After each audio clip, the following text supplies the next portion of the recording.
sulhu part 2. Sannun ku da sulhu 'yan gwamnoni da jami'an tsaro masu neman sulhu.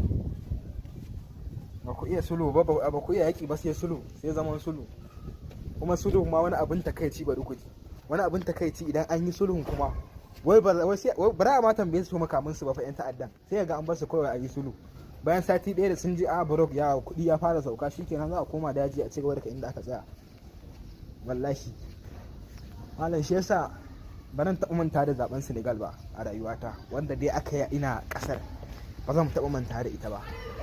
Sabida a zaben da suka yi, wanda president ɗin da ya sauka, shugaban ƙasar da ya sauka, wato wani irin abu ne da suka yi, lalle cewa abin da suka yi ya burge ni wallahi.